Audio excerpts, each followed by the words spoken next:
우리나라가 이렇게 성장 발전하고 국제적으로 큰 위상을 갖게 된 데는 우리 어르신들의 큰 역할이 있었습니다. 앞으로도 우리 건배 세대들이 가진 지혜와 해안들을 후배 세대들에게 전수해 주시기를 부탁드립니다. 현역에서 그런 어르신들이 많이 계시는데 저도 사실 노인의 입회 자격은 있는 거 아닙니까? 아직 들어지는 못해서 입회 자격 회장은 있죠, 저도. 이 싸움은 이제 이준석과 이재명의 1대1 대결의 장이 되어야 합니다. 남한산성이 될 것이 아니라 명량해전이 되어야 하는 것입니다. 저 이준석이 저 뒤에 계신 충무공의 기계로 맨 앞에서 싸우려고 합니다. 지난 12일부터 시작된 대선 선거 운동이 이제 2주차로 접어들었습니다. 오늘 민주당 이재명 후보와 국민의힘 김문수 후보는 나란히 서울 표심 잡기에 집중하고 있습니다. 개혁신당의 이준석 후보는 험지죠. 호남 공략에 따로 나섰습니다. 지난주 후반에는 이재명 후보와 김문수 후보가 유세지가 동선이 달랐습니다.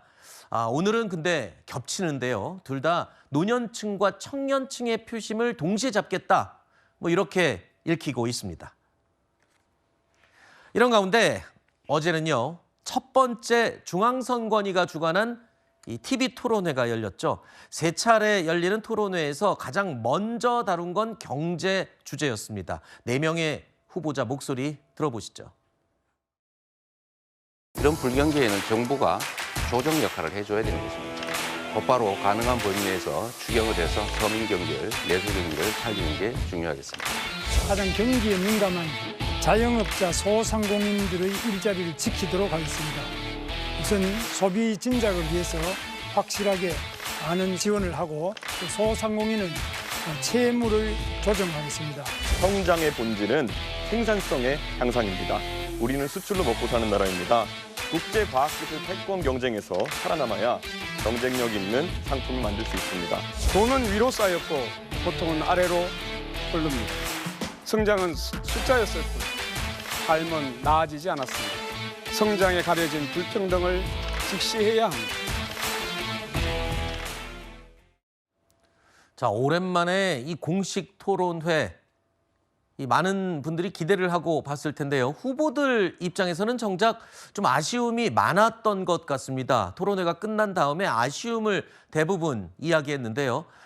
일단 토론회에서 경제 정책 이야기가 첫 번째 주제로 정해졌는데 실제로는 경제 이야기를 그닥 많이 못했다라는 얘기가 좀 있습니다. 오히려 후보들 간의 신경전이 좀 지나쳤다 이런 평가도 있고요. 어떻게 보셨어요? 짧게 좀 소감을 말씀해 주시죠. 네 사람의 후보가 아쉽다고 표현하지만 진짜 아쉬운 건 국민들일 겁니다. 아하. 왜냐하면 진짜 경제를 살리겠다 모두 다 얘기하지만 TV 토론을 통해서 어떻게 경제를 살릴 건데 그 어떻게를 듣고 싶었거든요. 그런데 말씀하셨듯이 네 후보가 서로 말의 어떤 표현을 갖고 꼬투리를 잡거나 혹은 여러 가지 그런 이 별개 경제 이외의 문제를 갖고 끌어다가 시간을 보내는 바람에 듣고 싶은 건 두 가지였어요. 하나는 뭐냐면 진짜 AI 얘기를 모두 다 하는데 네. 실제로 AI 재원을 어떻게 할 건지 또는 AI와 관련돼서 어떻게 다른 나라와 차별화시켜서 우리 AI 네. 강국을 만들 건지에 대한 구체적인 내용과 그다음에 성장론을 얘기하든 분배론을 얘기하든 어떻게 성장할 것이라는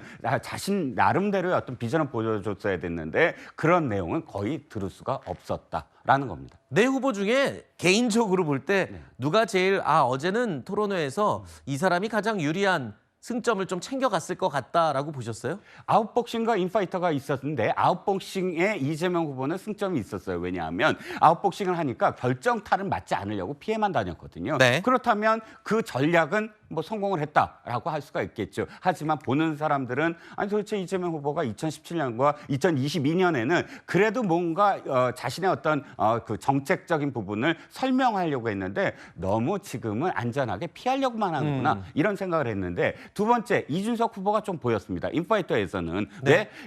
지금 아웃복싱을 하는 지금 이재명 후보를 그래도 계속 쫓아가면서 유효타 그러니까 결정타는 아니지만 유효타째 몇 개는 보였다라고 생각을 합니다. 이재명 후보가 지키기 경기를 했다 이렇게 권투에 비유를 해주셨는데 대변인님은 어떻게 보셨어요?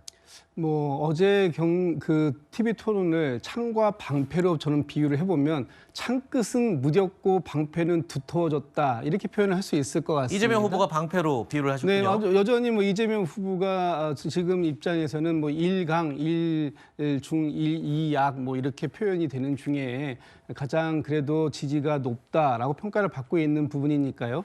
제가 볼 때는 이재명 후보가 안정적인 국정 운영 능력, 특히 이 경제를 살릴 수 있는 후보다라는 그런 신뢰감을 좀 많이 주는데 성공적으로 입장을 밝히지 않았는가라는 생각이 들고요. 다른 후보들도 뭐 열심히 준비는 하셨습니다만 아마도 이 짧은 시간 동안에 본인이 공약을 또 설명하고 또 상대의 공약의 허점을 깊게 파고 들어가는 부분에 있어서는 시간적인 제약이 분명히 있었을 것이라고 네. 보여져서 뭐 어제 상황에서 본다면 모든 후보들이 이재명 후보를 집중적으로 공격의 대상으로 놓고 봤을 때 네. 이재명 후보의 수비, 방패 또 이 산성은 매우 견고했다 이렇게 보여집니다. 알겠습니다. 이 방송이라는 게 원래 시간 제약적인 매체이기 때문에 주어진 시간에 얼마만큼 본인을 또 공략하고 보여줄 수 있는지도 전략 가운데 하나죠. 다음 TV 토론 때는 후보들이 어떤 전략으로 나오는지 지켜보도록 하겠습니다. 자, 이런 가운데 새로운 여론조사 결과가 하나 나와서 지난주 여론조사와 비교해서 제가 설명을 드리겠습니다. 자, 왼쪽에 보시는 게 5월 둘째 주 이 차기 대선 다자 대결입니다. 당시에는 한덕수 후보가 여론조사에 포함이 돼 있었죠. 자, 그리고 이재명 후보와 김문수 후보의 지지율 51.6과 20.8%로 나왔었습니다. 자, 지난 5월 둘째 주 여론조사였고요. 그리고 이번에 새로 나온 여론조사 5월 셋째 주 여론조사입니다. 여기서는 이제 한덕수 후보가 사라졌죠. 대상에서 지워지고 이제 이재명, 김문수, 이준석 후보 세 사람의 여론조사 비율을 보면 이제는 명칭도 대선 후보라고 공식적으로 바뀌었습니다. 대선 후보의 다자 대결입니다. 이재명 후보가 50.2%, 전주와 비교하면 1.4%포인트 정도 준 겁니다. 거의 비슷하다고 봐야 되겠죠. 일단 과반을 넘었고요. 그런데 김문수 후보의 여론조사 비율이 20.8%에서 한덕수 후보, 예비 후보가 당시에 있었죠. 이 사라지니까 35.6%로 나타났어요. 그런데 또 이준석 후보도 4.5%에서 8.7%로 같이 올라갔습니다. 이재용 의원님, 이거는 어떻게 해석을 할까요? 방금 말씀하신 대로 그 한덕수 예비 후보 당시에 한테 보냈던 그 지지율이 아무래도 김문수 후보로 이렇게 모여진 게 아닌가라는 생각이 들고요. 또 하나는 사실 요 다자 대결보다는 양자 대결도 굉장히 중요한 지표이긴 한데 우리가 여론조사를 얘기할 때 항상 논하는 게 뭐냐면 트렌드가 도대체 뭐냐 이걸 네. 얘기하지 않습니까? 추세. 맞습니다. 근데 여기에서 다자 대결에서도 추세는 김문수 후보가 올라가고 있는 게 뚜렷하게 보여지고요. 네.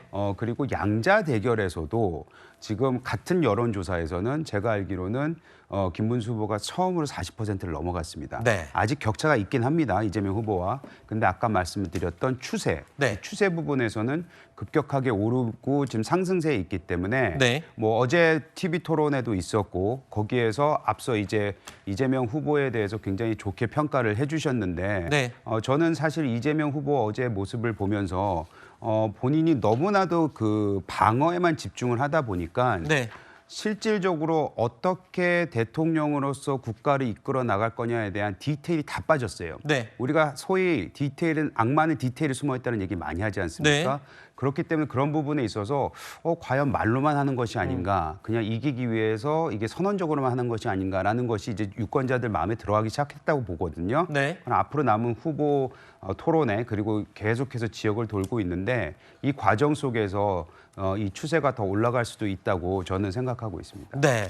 일단 조금 전에 보여드렸던 이 여론조사 결과 내용은 어제 있었던 TV 토론회 전에 실시된 여론조사입니다. 그렇기 때문에 자, 어제 TV 토론회가 반영된 여론조사가 또 어떻게 나올지 이번 주에 지나면은 또 나올 텐데 그게 또 TV 토론회의 성적이 반영된 거 궁금합니다. 예, 저도 궁금하고 이 부분을 유권자분들께서 어떻게 평가하실지가 상당히 네. 이제 관건인데 말씀 주신 대로 저는 김문수 후보가 아마 차츰차츰 지지율이 상승할 가능성이 매우 농후하다고 생각합니다. 아, 그래요? 이른바 샤이 보수, 네. 과거에도 박근혜 전 대통령 탄핵 이후에 치러졌던 조기 대선에서 홍준표 당시 후보가 3위를 할 거라는 전망이 사실 많았었어요. 네. 이 보수 정당이 탄핵까지 이르게 됐다라는 점, 그리고 그 당시에는 안철수 후보가 나와서 2위 경쟁이 상당히 치열했는데 결과는 홍준표 당시 후보가 2위였습니다. 이 대선이 가까이 다가올수록 양쪽 진영은